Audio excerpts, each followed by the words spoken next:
What is electric charge? Charge क्या है? Physics में हम चार्ज किसे कहते हैं या साइंस में हम चार्ज किसे कहते हैं? आज हम चार्ज पर पूरा बहस करेंगे और चार्ज के क्वांटाइजेशन को डिस्कस करेंगे, कंजर्वेशन को डिस्कस करेंगे, यूनिट ऑफ चार्ज डिस्कस करेंगे और टाइप्स ऑफ चार्ज डिस्कस करेंगे। पहले हम यह समझते हैं कि चार्ज क्या चीज। बेसिकली चार्ज हमारे बेसिकली चार्ज एक प्रॉपर्टी है, ये एक खसूसियत है या ये एक खासियत है एक मादे की या एक सब्सटेंस की। सो हम इस तरह इंग्लिश में पहले से डिफाइन करेंगे कि the property arises due to the deficiency और excess of electrons is called charge. या हम कह सकते हैं कि it is basically the property due to which it tell us how a particular substance react to an electric field. जब कभी भी हम किसी पार्टिकल को किसी सब्सटेंस को इलेक्ट्रिक फील्ड में रखते हैं और उसके रिस्पांस में वो जो रिएक्शन शो करती है, बेसिकली उसी खसूसियत को हम उस बॉडी का चार्ज कहते हैं। फॉर एग्जांपल, अगर पॉजिटिव चार्ज है और उसको हमने उसको इलेक्ट्रिक फील्ड में रख दिया तो वो नेगेटिव प्लेट की तरफ डिफ्लेक्शन शो करेगा। अगर हम नेगेटिव चार्ज को इलेक्ट्रिक फील्ड में रखते हैं तो वो पॉजिटिव प्लेट की तरफ डिफ्लेक्शन शो करेगा। मैंने यहाँ पर तारीफ में बात की the property arises due to the deficiency और एक्सेस ऑफ इलेक्ट्रॉन्स। इसका क्या मतलब है? मतलब यह है कि अगर एक सब्सटेंस में या तो डिफिशिएंसी कमी वाक़या हो जाए इलेक्ट्रॉन्स की या उसमें ज्यादती वाक़या हो जाए, तो फिर हम उससे ये डिफाइन करते हैं कि उस ऑब्जेक्ट पर चार्ज आया है और उस पर पॉजिटिव चार्ज आया है या नेगेटिव चार्ज आया है। इसका एक बहुत ही जबरदस्त हमारे पास एक मिसाल है और वो है क्लोरीन और सोडियम की। बेसिकली सोडियम के पास आउटर मोस्ट शेल में एक इलेक्ट्रॉन है और क्लोरीन के पास आउटर मोस्ट शेल में 7 इलेक्ट्रॉन। ये एक लूजली बाउंड इलेक्ट्रॉन है जो ये दे देता है क्लोरीन को, और क्लोरीन के पास total 8 electrons outer most shell में आ जाते हैं, जो कि उसका basically outer most shell full हो जाता है। और सोडियम के पास जो एक इलेक्ट्रॉन था वो ऑलरेडी इसने उसको दे दिया, तो इसके पास इलेक्ट्रॉन की कमी वाक़या हो गई और ये इलेक्ट्रॉन जो कि इसने इसको दिया, सोडियम ने क्लोरीन को दिया, उसके पास इलेक्ट्रॉन की ज्यादती वाक़या हो गई। यहाँ पर इलेक्ट्रॉन ज्यादा हो गए। इलेक्ट्रॉन पर क्या चार्ज होता है? नेगेटिव होता है। तो यहाँ पर इलेक्ट्रॉन की तादाद ज्यादा हो गई, इसी वजह से हम कह सकते हैं क्लोरीन पर नेगेटिव चार्ज आया। और यहाँ पर इलेक्ट्रॉन्स की कमी वाक़या हो गई, मतलब प्रोटॉन ज्यादा हो गए, तो इस पर पॉजिटिव चार्ज आ गया। इसी वजह से हम तारीफ करते हैं कि the property arises due to deficiency और excess of electrons is called charge.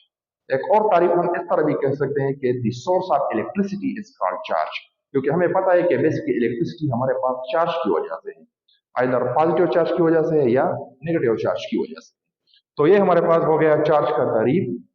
अब हम प्रैक्टिकली किस तरह एक ऑब्जेक्ट पर चार्ज मतलब है कि क्रिएट कर सकते हैं या हम मतलब उस पर चार्ज ला सकते हैं। क्रिएट तो खैर एक बहुत मुनासिब लफ्ज नहीं है, वो बाद में मैं एक्सप्लेन करूंगा।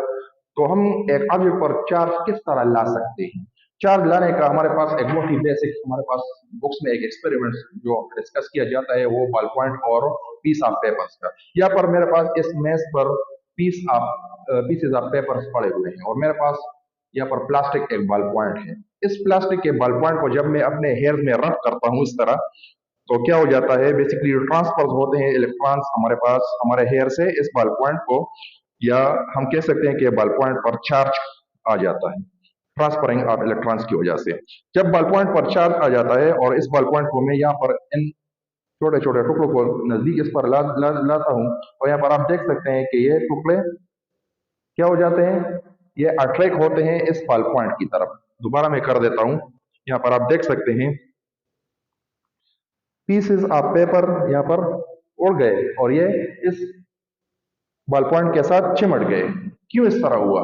क्योंकि बॉल पॉइंट पर एक तरह का चार्ज क्रिएट हुआ और इलेक्ट्रोस्टैटिक इंडक्शन की वजह से यहाँ पर इसने जो पीसेस ऑफ पेपर थे उसमें जो पॉजिटिव नेगेटिव चार्जेस थे उसने उसको रीडिस्ट्रीब्यूट किया, पोलराइजेशन का फिनोमेना कर हो गया, और जिसकी वजह से वो पीसेस ऑफ पेपर्स हमारे पास ये अट्रैक्ट हुए बॉल पॉइंट की तरफ। फॉर एग्जाम्पल बॉल पॉइंट पर यहाँ पर नेगेटिव चार्ज आया, पीसेस ऑफ पेपर में बेसिकली प्लस माइनस चार्जेस इस तरह हमारे पास मौजूद थे, जो कि जब ये पीसेस ऑफ पेपर हमने इस बॉल पॉइंट के करीब लाए तो क्या हुआ, पीसेस ऑफ पेपर में जो प्लस चार्जेस थे वो इन नेगेटिव चार्जेस की तरफ यहाँ पर उसने इस तरह एक लायर बनाया और नेगेटिव चार्जेस रिपेल हो गए, वो अदर साइड्स पर चले गए। तो इसी तरह का एक फिनोमेना हमारे पास क्रिएट हुआ और इसी को हम बेसिकली कह सकते हैं कि यहाँ पर ट्रांसफरिंग या हमारे पास इलेक्ट्रोस्टैटिक इंडक्शन फिनोमेना हुआ, और यहाँ पर एक बॉडी पर फॉर एग्जाम्पल पॉजिटिव आया तो दूसरे पर नेगेटिव चार्ज आया। अच्छा, ये तो हो गया इलेक्ट्रिक चार्ज की तारीफ। अब हम आते हैं quantization of charge. What is mean by the quantization of charge? Quantization of charge basically हमें यह बताता है कि जो चार्ज है यूनिवर्स में या हमारे पास नेचर में, वो बेसिकली हम डिस्कस जो करते हैं वो इलेक्ट्रॉनिक चार्ज है, और स्मॉलेस्ट चार्ज जो यूनिवर्स में हमारे पास मौजूद है वो चार्ज ऑफ इलेक्ट्रॉन है, या हम कह सकते हैं इलेक्ट्रॉन पर जो चार्ज है ये छोटे से छोटा चार्ज हमारे पास यूनिवर्स में चार्ज ऑफ इलेक्ट्रॉन है। इससे कम चार्ज अभी तक एक्सपेरिमेंटली वेरीफाई नहीं हुआ है। Charge of electron basically the smallest charge that exist in nature, और ये जो smallest charge exist in nature हमारे पास है, ये बेसिकली अगर हम इससे छोटे चार्ज की बात करें तो वो भी मौजूद है क्वार्क्स की शक्ल में, लेकिन क्वार्क्स हमारे पास कंबाइंड फॉर्म में है, वो फ्री स्टेट में अवेलेबल नहीं है। यहाँ पर हमने ऑलरेडी डिस्कस किया हुआ है, charge of electron is small charge are the smallest charge that exist in nature in free state. आजाद हालत में जो छोटे से छोटा चार्ज हमारे पास अवेलेबल है वो चार्ज ऑफ इलेक्ट्रॉन है। क्वार्क्स की शक्ल में जो चार्ज है वो इससे कम है, लेकिन वो कंबाइंड फॉर्म में चार्ज, जो कि क्वार्क्स हमारे पास फ्री स्टेट में एग्जिस्ट नहीं करता। सो फ्री स्टेट में हमारे पास इलेक्ट्रॉन एग्जिस्ट करता है, और वो उसका जो चार्ज है ये फंडामेंटल एलिमेंट्री चार्ज है, जिसको हम क्वांटाइजेशन ऑफ चार्ज कहते हैं। क्यों क्वांटाइजेशन ऑफ चार्ज कहते हैं? क्योंकि अगर किसी ऑब्जेक्ट पर चार्ज होगा तो वो इस स्मॉलेस्ट चार्ज का इंटीग्रल मल्टीपल होगा। मतलब है कि for example charge of electron is 1.6 × 10⁻⁻19 coulomb है, तो अगर एक ऑब्जेक्ट पर फॉर एग्जांपल एक इलेक्ट्रॉन वहां पर ट्रांसफर हुआ है तो उसका चार्ज हम लिखेंगे 1 क्यू। अगर 2 इलेक्ट्रॉन्स उस ऑब्जेक्ट से ट्रांसफर हुए हैं तो हम फिर कहेंगे कि 2 क्यू चार्ज।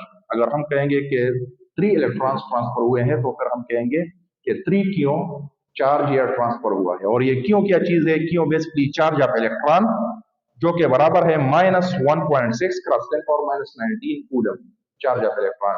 और प्रोटॉन पर जो चार्ज होता है वो भी इलेक्ट्रॉन के चार्ज के इक्वल होता है, लेकिन वो होता है पॉजिटिव, +1.6 × 10⁻⁻19 कूलम। अब 1 कूलम क्या चीज है? Coulomb is basically the SI unit of charge. System international में जो यूनिट है चार्ज का वो है कूलम। कूलम एक साइंटिस्ट था जो कि एक फ्रेंच साइंटिस्ट था, उसने इसके यूनिट को डिफाइन किया, क्योंकि उसने बेसिकली चार्जेस पर बहुत ज्यादा उसने तफसील से रिसर्च की है, और उसने electrostatic force between charges discuss किए, जिसको हम कूलम्बिक फोर्स कहते हैं। वो हम हमारे आने वाले टॉपिक्स में आप डिटेल से पढ़ेंगे। वो ऑलरेडी उस पर मैंने एक वीडियो इससे पहले भी अपलोड की है। तो ऐसा यूनिट ऑफ चार्ज हमारे पास कूलम है। कूलम बेसिकली हमारे पास चार्ज का यूनिट है। 1 कूलम जो चार्ज है वो कितने इलेक्ट्रॉन्स के बराबर होता है? 1 कूलम चार्ज 6.241 × 10⁻18 इलेक्ट्रॉन्स के बराबर ये होता है। और इसको हम किस तरह निकाल सकते हैं? यहाँ पर हम इनकी वैल्यू निकालेंगे, number of electrons. Number of electrons हमें पता है कि E हमारे पास बराबर है 1.6 × 10⁻⁻19 कूलम, तो हम यहाँ पर पुट करेंगे और फिर इसको इस साइड पर लेंगे, तो Q बाई NE 1/1.6 × 10⁻⁻19। जब हम इसको इस 1 पर डिवाइड करेंगे इस वैल्यू को, तो हमारे पास N की वैल्यू आएगी, और वो हमारे पास नंबर ऑफ इलेक्ट्रॉन्स होंगे, जो कि ये है। अच्छा, अब हम आते हैं law of conservation of charge. एक कानून है हमारे पास चार्ज के बारे में, जिसको हम चार्ज का लॉ ऑफ कंजर्वेशन कहते हैं। ये ला हमें बताता है कि चार्ज को हम न पैदा कर सकते हैं और न बना कर सकते हैं, सिर्फ हम इसको एक जिस्म से दूसरे जिस्म में ट्रांसफर कर सकते हैं। इंग्लिश में हम इसकी इस तरह तारीफ करेंगे कि charge can neither be created nor destroyed but it can only be transform from one body to another body. जिस तरह मैंने यहाँ पर बॉल पॉइंट और पीसेज ऑफ पेपर्स का मिसाल लिया, वहां पर आपने देख लिया कि चार्ज बेसिकली हमारे पास एक जिस्म पर पॉजिटिव आया, दूसरे पर नेगेटिव आया। तो इसी तरह से अगर हम रबिंग करेंगे तो हेयर से फॉर एग्जांपल ट्रांसफर हुए बॉल पॉइंट को, तो उस पर नेगेटिव चार्ज आया, हेयर पर पॉजिटिव चार्ज आया, या इस तरह पीसेज ऑफ पेपर पर पॉजिटिव आया और बॉल पॉइंट पर नेगेटिव आया। तो ये सिर्फ यहाँ पर ट्रांसफरिंग ऑफ इलेक्ट्रॉन्स होती है। तो इस दौरान न चार्ज क्रिएट हुआ है और न चार्ज बना हुआ है या तबाह हुआ है, बल्कि सिर्फ चार्ज हमारे पास एक जिस्म से दूसरे जिस्म में ट्रांसफर हुआ है। तो इसको हम क्या कहेंगे, law of conservation of charge. इसका यूनिट ऑफ चार्ज तो ऑलरेडी हमने डिस्कस किया। अब हम आते हैं टाइप्स ऑफ चार्ज। जनरली हमारे पास दो किस्म के चार्जेस एग्जिस्ट करते हैं, एक को हम पॉजिटिव चार्ज कहते हैं और दूसरे को नेगेटिव चार्ज।